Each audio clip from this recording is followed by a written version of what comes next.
Hello ಸ್ನೇಹಿತರೆಲ್ಲರೂ ಹೆಂಗದಿರಿ? ನಾನಂತೂ ಭಾಳ ಚಲೋ ಮತ್ತು ಆರಾಮದೀನಿ ನೋಡ್ರಿ. ಇವತ್ತು ಮತ್ತೊಂದು ಹೊಸ ವಿಡಿಯೋವನ್ನು ತಂದಿದ್ದೀನಿ. ಸೊ ವಿಡಿಯೋವನ್ನು ಶುರು ಮಾಡೋಣ. ನೋಡಿರಿ, ನಾನು ಇಲ್ಲಿ ಒಂದು ಪ್ಲಾಸ್ಟಿಕ್ ಬುಟ್ಟಿಯನ್ನು ತೊಗೊಂಡಿದ್ದೀನಿ. ಪ್ಲಾಸ್ಟಿಕ್ ಬುಟ್ಟಿನೇ ತೊಗೊಳ್ಳಿ, ಸ್ಟೀಲ್ ಬುಟ್ಟಿ ಬೇಡ. ನೋಡಿ, ಪ್ಲಾಸ್ಟಿಕ್ ಬುಟ್ಟಿಯಲ್ಲಿ ನಾನು ಇಲ್ಲಿ 1.5 ಜಗ್ನಷ್ಟು ನೀರನ್ನು ಹಾಕಿಕೊಳ್ತಾ ಇದ್ದೀನಿ. ನೀವು ಇದಕ್ಕಿಂತ ದೊಡ್ಡ ಬುಟ್ಟಿ ಆದರೂ ಯೂಸ್ ಮಾಡ್ಬೋದು. ನಾನು ಇದ್ದಿದ್ದನ್ನು ತೋರಿಸ್ತಾ ಇದ್ದೀನಿ. ಸೊ ನೋಡಿರಿ, ಇಲ್ಲಿ 1.5 ಜಗ್ ಆಗಷ್ಟು ನೀರನ್ನು ಹಾಕಿಕೊಂಡಿದ್ದೇನೆ. ನೆಕ್ಸ್ಟ್ ನೋಡಿರಿ, ಈ ಥರ ನೀವು ಒಂದು ಟವಲ್ ಅಥವಾ ಲುಂಗಿ ಏನಿರುತ್ತೆ ನಿಮ್ಮ ಮನೇಲಿ ಅದನ್ನು ತೊಗೊಂಡಿದ್ದೀನಿ. ದಪ್ಪಕ್ಕಿರೋ ಟವಲ್ ಕೂಡ, ಬೆಡ್ಶೀಟ್ ಕೂಡ ತೊಗೋಬೋದು. ಸ್ವಲ್ಪ ದಪ್ಪಕ್ಕಿದ್ರೆ ನಡೆಯುತ್ತೆ. ನೋಡಿ, ನಾನು ಇದನ್ನು ತೊಗೊಂಡಿದ್ದೀನಿ ಅಲ್ವಾ.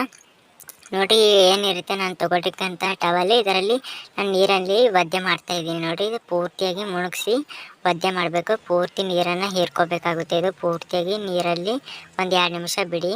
ನೋಡಿ, ನೀರು ಹೀರ್ಕೊಂಡಿದೆ. ನಂತರ ನೋಡಿರಿ, ನಾನು ಯಾವ ರೀತಿ ನೀರನ್ನು ಸ್ವಲ್ಪ ಪ್ರಮಾಣದಲ್ಲಿ ಹಿಂಡ್ಕೊಳ್ತಾ ಇದ್ದೀನಿ. ಪೂರ್ತಿಯಾಗಿ ಹಿಂಡ್ಕೊಳ್ಳೋದು ಬೇಡ. ಒಂದು ಸ್ವಲ್ಪ ನೀರು ಜಾನುವಂತೆ ಇರಲಿ, ಹನಿ ಹನಿ ಬೀಳ್ತಾ ಇರಬೇಕು. ನೋಡಿರಿ, ನಂತರ ನಾನು ಇದೇನು ತೊಗೊಂಡಿರ್ತಕ್ಕಂಥದ್ದು ಹಸಿ ತೇವಾಂಶದಿರೋದು ಮೇಲ್ಗಡೆ ಹಾಕ್ತಾ ಇದ್ದೀನಿ. ಇದನ್ನು ನೀವು ಬೆಡ್ಶೀಟ್ ಕೆಳಗೆ ಮತ್ತು ನೀವು ಕಿಟಕಿ ಪಕ್ಕ ಅಥವಾ ಇಟ್ಕೋಬಹುದು. ಕಿಟಕಿನ ತೆಗೆದುಬಿಟ್ಟು ಇದರಲ್ಲಿ ಕೂಲ್ ಗಾಳಿ ಬರುತ್ತೆ. ನಿಮ್ಮ ಮನೆ ಇಡೀ ಪೂರ್ತಿಯಾಗಿ ತಂಪಾಗಿರುತ್ತೆ. ಇದನ್ನು ರಾತ್ರಿ ಸಮಯದಲ್ಲಿ ಸಹ ಮಾಡ್ಬೋದು. ಫ್ಯಾನ್ ಅಥವಾ AC ಅವಶ್ಯಕತೆ ಇಲ್ಲ.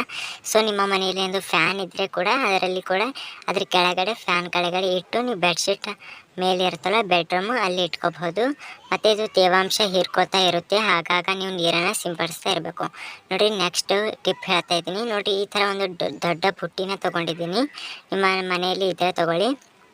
ನಂತರ ನೋಡಿರಿ, ಇದರಲ್ಲಿ ಒಂದು ಸಣ್ಣ ಬಕೆಟ್ನ ಇಡ್ತಾ ಇದ್ದೀನಿ. ನೋಡಿರಿ, ನಿಮ್ಮ ಮನೆಯಲ್ಲಿ ಈ ರೀತಿ ಸೋಸುವುದು ಜಾಲಿ ಅಥವಾ ಏನಾದರೂ ಇದ್ದೇ ಇರುತ್ತಲ್ವ, ಇದನ್ನು ತೊಗೊಂಡಿದ್ದೀನಿ. ನೋಡಿರಿ, ಇದು ತುಂಬಾ ಇದೇ ಮೇನ್ ಹೆಲ್ಪ್ಫುಲ್ ಆಗುತ್ತೆ.